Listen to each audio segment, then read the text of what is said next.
அஸ்ஸலாமு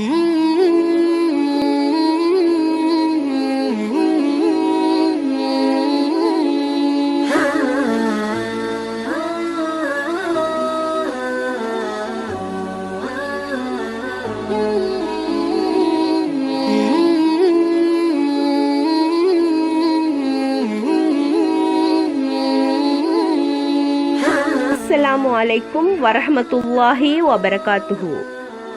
இஸ்லாத்தின் அடிப்படை மூலாதாரங்களில் பிரதான மூலாதாரமாக கருதப்படும் அல் குர்ஆன் பற்றி நாம் தொடராக பார்த்து கொண்டிருக்கின்றோம். அந்த வகையில் இன்று அல் முஹ்கம் வல் முத்தஷாபிஹ் என்ற பகுதியை பற்றி பார்ப்போம். அல் குர்ஆனில் அல்லாஹுவின் வழிகாட்டல்கள் பல்வேறு அமைப்புகளிலும் முன்வைக்கப்பட்டிருக்கின்றன. அடிப்படை கோட்பாடுகள், அறநெறிகள், போதனைகள், சட்டதிட்டங்கள், வரலாறுகள், மறைபொருள் உண்மைகள் என்பன அல் குர்ஆனின் உள்ளடக்கங்களாக காணப்படுகின்றன. இவற்றுள் உசூலுத்தீன் என்ற பிரிவில் உள்ளடக்கப்படும் மனித வாழ்வுக்கு இன்றியமையாத பிரிவுகள் தெளிவாக விளக்கப்பட்டிருக்கின்றன. ஏனைய சில விடயங்கள் மனிதனுக்கு உணர்த்தி காட்டப்பட்டாலும் அவை பற்றிய ஆழமான உண்மைகளை மனிதனால் புரிந்து கொள்ள முடியாமல் இருக்கலாம். அவை அல்லாஹ்வின் விசேட ஞானத்துடன் தொடர்பான அம்சங்களாக இருக்கும். அவ்விரண்டு பகுதிகளையும் கருத்தில் கொண்டே அல் முஹ்கம் வல் முத்தஷாபிஹ் ஆய்வு வளர்ச்சி கண்டிருக்கின்றது. அல் குர்ஆன் இது பற்றி பின்வருமாறு விளக்குகின்றது. நபியே, அவனே இவ்வேத நூலை உம்மீது இறக்கி அருளினான். இதில் இருவிதமான வசனங்கள் உள்ளன. ஒன்று முஹ்கமாத் எனும் வசனங்களாகும். அவை தாம் வேதத்தின் அடிப்படை. இரண்டாவது முத்தசாபிஹாத் எனும் வசனங்களாகும். எவர்களுடைய இதயங்களில் கோளாறுகள் உள்ளனவோ அவர்கள் குழப்பம் செய்யும் நோக்கில் முத்தசாபிஹான வசனங்களை தேடி திரிந்து கொண்டும் அவற்றின் கருத்தை திருத்தி கூற முயற்சி செய்து கொண்டிருப்பார்கள். எனினும் அவற்றின் உண்மை பொருளை அல்லாஹ்வை அன்றி எவரும் அறியார். இதற்கு மாறாக அறிவுத்திறம் மிக்கவர்கள் இவற்றை நாங்கள் நம்புகிறோம், இவை அனைத்தும் எங்கள் இறைவனிடமிருந்து அருளப்பட்டவை தாம் என்று கூறுகிறார்கள். மேலும் உண்மை யாதெனில் அறிவாளிகள் தாம் எதிலும் சரியான படிப்பினை பெறுகிறார்கள். இவ்வாறு அல் குர்ஆனின் குறித்த இவ்வசனம் அல் முஹ்கமாத் வல் முத்தசாபிஹாத் பற்றி மிக தெளிவான ஒரு விளக்கத்தை முன்வைத்திருக்கின்றது. எனவே நாம் அல் குர்ஆனில் காணப்படும் முஹ்கமான வசனங்கள், முத்தசாபிஹாத் ஆன வசனங்கள் போன்றவை சம்பந்தமாக சில விடயங்களை பார்ப்போம். முதலில் முஹ்கமாத் என்றால் என்ன என்பது சம்பந்தமாக நோக்குவோம். முஹ்கமாத் என்பதன் கருத்து தெளிவான மொழிநடையில் உள்ள வசனங்கள், பொருள் நிர்ணயிப்பதில் எவ்வித ஐயத்திற்கும் இடமில்லாத வசனங்கள் என்பனவாகும். இவ்வகை வசனங்கள் தாம் இறை வேதத்தின் மூல அடிப்படைகளாகும். அதாவது அல் குர்ஆன் எந்த நோக்கத்திற்காக இறக்கி அருளப்பட்டதோ அவற்றை இவ்வசனங்கள் தான் நிறைவு செய்கின்றன. இவற்றில் தான் உலகத்திற்கு இஸ்லாத்தின் பால் அழைப்பு விடுக்கப்பட்டுள்ளது. இவற்றிலேயே படிப்பினை தரும் நிகழ்ச்சிகளும் அறப்போதனைகளும் எடுத்துரைக்கப்பட்டுள்ளன.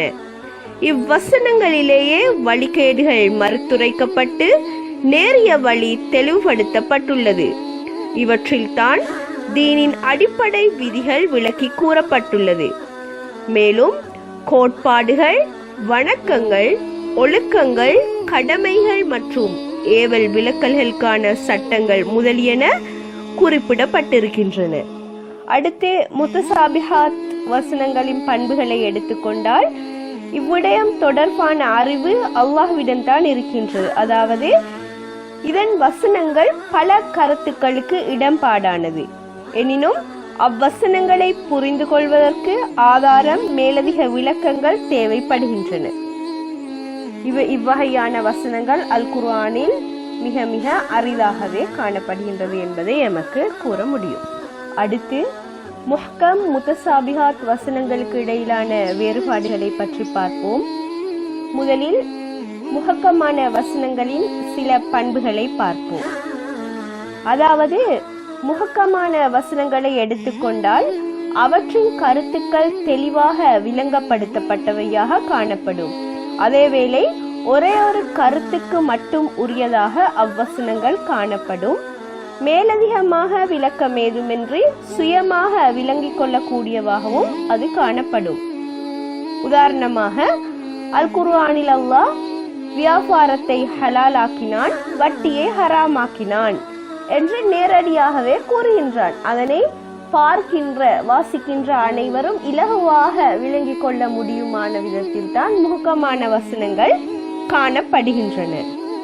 அடுத்து முத்தசாபிஹாத் வசனங்களை எடுத்துக்கொண்டால் இவ்விடயம் தொடர்பான அறிவு அல்லாஹ்விடம் மாத்திரமே இருக்கின்றது. அதாவது ஒரு வசனத்தை எடுத்துக்கொண்டால் அந்த வசனம் பல்வேறு கருத்துக்களுக்கு இடம்பாடானதாக காணப்படுகின்ற அதேவேளை அதனை புரிந்து கொள்வதற்கு மேலதிகமான ஆதாரங்கள் விளக்கங்கள் தேவைப்படுகின்றன.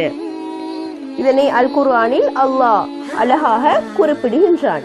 மேலும் இத்தகைய வசனங்கள் அல் குர்ஆனில் மிக மிக அரிதாகவே காணப்படுகின்றன. அடுத்து நாம் முத்தசாபிஹாத்தான வசனங்களை பற்றி பார்ப்போம். பொதுவாக அல் குர்ஆனில் முஹக்கமான வசனங்கள் ஏராளமாக இருப்பதால் அவற்றை உதாரணம் கொண்டு கூற முடியாதுள்ளது. என்றாலும் மிக சொற்ப அளவிலேயே முத்தசாபிஹாத்தான வசனங்கள் இருப்பதால் அவற்றை எமக்கு பின்வருமாறு பட்டியல் படுத்தி காட்ட முடியும். உதாரணமாக எடுத்துக்கொண்டால் அல் குர்ஆனில் சில மயக்கமான கருத்துக்களை கொண்ட வசனங்கள் காணப்படுகின்றது. அவற்றை எம்மால் புரிந்து கொள்ள முடியாதுள்ளது. உதாரணமாக எடுத்துக்கொண்டால் அல்லாஹ்வின் ஜாத் சிஃபாத் தொடர்பான வசனங்கள். அதில் அல்லாஹ் அர்ஷில் இருக்கிறான் என்பது. இதற்கு விளக்கமளித்த இமாம் மாலிக் ரஹ்மத்துல்லாஹ் அவர்கள் இதனை அழகாக தெளிவுபடுத்துகின்றான். அமர்தல் என்பது அறியப்பட்டது, அதன் அமைப்பை நாம் அறிய மாட்டோம். அதனை விசுவாசிப்பது கடமை, அது பற்றி வினா எழுப்புவது பித்அத் என்றும் குறிப்பிடுகின்றார். மேலும் எல்லாம் அழிந்து போகும் உமது இறைவனின் திருமுகத்தை தவிர இன்னொரு இடத்தில் அல்லாஹ் யாவற்றையும் கேட்பவனாகவும் பார்ப்பவனாகவும் இருக்கின்றான். இவ்வாறு அல்லாஹ்வின் ஜாத் சிஃபாத்தோட தொடர்பட்ட வசனங்கள் முத்தசாபிஹாத்தான வசனங்களுக்கான உதாரணமாக எமக்கு குறிப்பிட முடியும். அடுத்து ஹுரூஃபுல் முகத்தாத் என்று சொல்லும் துண்டிக்கப்பட்ட எழுத்துக்கள் என்று நாங்கள் சொல்லுவோம். அலிஃப் லாம் மீம், தாஹா, யாசீன் இவ்வாறு அல் குர்ஆனில் நிறைய இடங்களில் காணப்படுகின்றன. இந்த வசனங்களுக்கான அர்த்தத்தை அல்லாஹ் மாத்திரம்தான் அறிவான். எனவே